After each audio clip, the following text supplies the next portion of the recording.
Welcome to all the aspirants. நம்ம இன்னைக்கு 14 ஜனவரி current affairs பார்க்க போறோம். நேற்றுக்கான ஜிகே கொஸ்டின் பார்த்துடலாம்.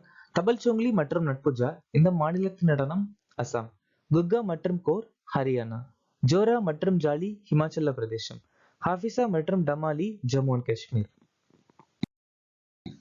லதா மங்கேஷ்கர் மற்றும் பிஸ்மில்லா கான் 2001ஆம் ஆண்டு பாரத ரத்னா விருது வாங்கியிருக்காங்க. சங்கராச்சாரியர், விவேக சுடாமணி, சௌந்தர லகாரி, பஜகோவிந்தம் மற்றும் சிவானந்த லகாரின்னு சொல்லக்கூடிய புத்தகத்தை எழுதியிருக்காங்க. பாராளுமன்றத்தில் 2/3 பெரும்பான்மையுடன் திருத்தம் மற்றும் விகிதிசார பிரதிநிதித்துவத்தின் அடிப்படையில் ராஜ்யசபா உறுப்பினர்களை தேர்ந்தெடுக்கும் முறையை தென்னாப்பிரிக்க நாட்டில இருந்து நாம் எடுத்துக்கிட்டோம்.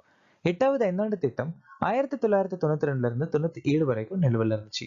பகுதி 21 தற்காலிக இடைக்கால மற்றும் சிறப்பு ஏற்பாடுகளை சொல்லியிருக்காங்க. தாமர் கிளர்ச்சி 1789 இருந்து 1832 வரைக்கும் போலானா சகே தலைமையில நடந்துச்சு. தாத்ரா மற்றும் நகர் ஹவேலி ஹோலிகா தகன் பண்டிகையை கொண்டாடுறாங்க. ஜெயபிரகாஷ் நாராயணன் ஏன் சோசியலிசம் சொல்லக்கூடிய புத்தகத்தை எழுதியிருக்காங்க. பிரதமர் ஷரமோகி மாந்தன் தொழிலாளர் அமைச்சகம் 2019ஆம் ஆண்டு அறிமுகப்படுத்தியிருக்காங்க. அடல் பூஜல் யோஜனா ஜல்சக்தி அமைச்சகம் 2019, பிரதமர் கிசான் சம்மான் நிதி நிதி அமைச்சகம் 2019, PM மத்ஸ்ய சம்பத யோஜனா மீன்வள அமைச்சகம் 2020, கரீப் கல்யாண் ரோஜ்கார் அபியான் 2020. மோடி சகாப்தத்தில் பாரதத்தின் பொருளாதார அதிகாரமளித்தல் என்ற புத்தகத்தை எழுதியவர் யார்? Sikandar Kumar. Global chess league 2025 3வது பதிப்பை வென்ற அணி எது? ஆல்ஃபின் SG. 100 இடங்களில் ரூபாய் 5க்கு உணவு வழங்கும் அட்டல் கேண்டீன் திட்டத்தை தொடங்கி வைத்தவர் யார்? ரேகா குப்தா. பேசா மகோத்சவ் உட்சா லோக் சன்ஸ்கிருதி காவை எந்த அமைச்சகம் கொண்டாடியது? பஞ்சாயத்து. நாக்ஷா முக்த் பாரத் அபியான் கீழ் சிவானந்த தன்வந்திரி ஆசிரமம் மற்றும் பதஞ்சலி பல்கலைக்கழகத்துடன் எந்த அமைச்சகம் ஒப்பந்தத்தில் கையெழுத்திட்டது? சமூக நீதி.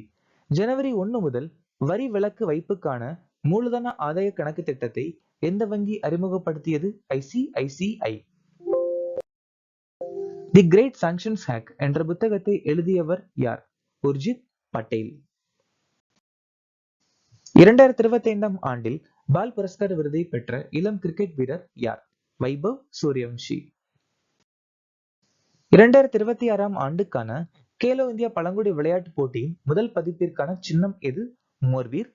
இந்த கேலோ இந்தியா பழங்குடி விளையாட்டு போட்டி முதல் முறையா February 14ஆம் தேதி 2026ல இருந்து பிலாஸ்பூர் அதாவது சத்தீஸ்கர்ல நடக்க போது. இதுல மொத்தம் 7 விளையாட்டு விளையாட போறாங்க. எரிவாயு அடிப்படையிலான உர திட்டத்திற்காக கேஸ் அத்தாரிட்டி ஆஃப் இந்தியா லிமிடெடுடன் எந்த மாநிலம் ஒப்பந்தத்தில் கையெழுத்திட்டது? சத்தீஸ்கர். இந்தியாவின் மிகப்பெரிய வட்ட வடிவ கல் தளம் சமீபத்தில் எந்த மாநிலத்தில் கண்டுபிடிக்கப்பட்டது? மகாராஷ்டிரா. 2வது பிரபாஷி திரிபுராபாசி உச்சி மாநாடு 2026 எந்த மாநிலம் நடத்த உள்ளது? திரிபுரா. இத்தாலியின் காஸ்மோ ஸ்கைமெட் பூமி கண்காணிப்பு செயற்கைக்கோளை எந்த விண்வெளி நிறுவனம் ஏவியது? அமெரிக்க நாட்டுல இருக்கக்கூடிய ஸ்பேஸ் எக்ஸ். ஸோ இதோட ஃபவுண்டர் வந்துட்டு எலான் மஸ்க்.